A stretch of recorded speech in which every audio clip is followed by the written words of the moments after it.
En este vídeo crearemos proyectos como lo hacen los editores profesionales y es uno de los pasos más importantes para no perder archivos. Soy Javi de Edítalo Fácil y quédate hasta el final del vídeo porque ahí diré el paso más importante. Una vez dicho esto, empezamos.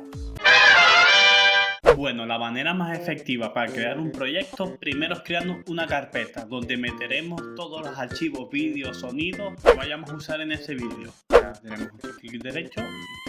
Creo que casi todo el mundo sabemos crear una carpeta, clic derecho, nuevo y carpeta. Importante, llamaremos la carpeta casi parecido a lo que vamos a llamar al vídeo. Crear proyecto. Ahora meteremos todo ahí dentro.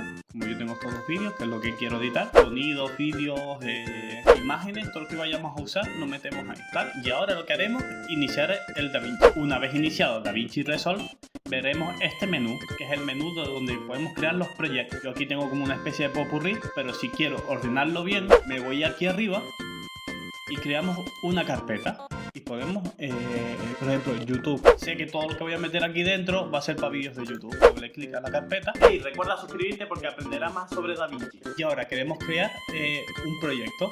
Y para crearlo, que esto es súper sencillo, vamos a crear proyecto aquí abajo. Lo ponemos, otra vez importante, el nombre, crear proyecto, en mi caso, se inicia el DaVinci y se llama crear proyecto. Y ahora sería editar. Si quieres aprender más sobre DaVinci, aquí te dejo un curso rápido para ello. También si quieres aprender más sobre DaVinci y convertirte en un profesional, únete y hazte miembro de este canal.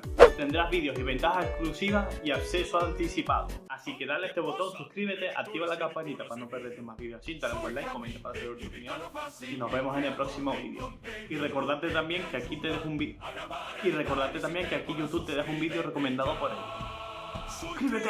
De contenido, hago ediciones con mucho estilo. Me gusta ayudar, me gusta.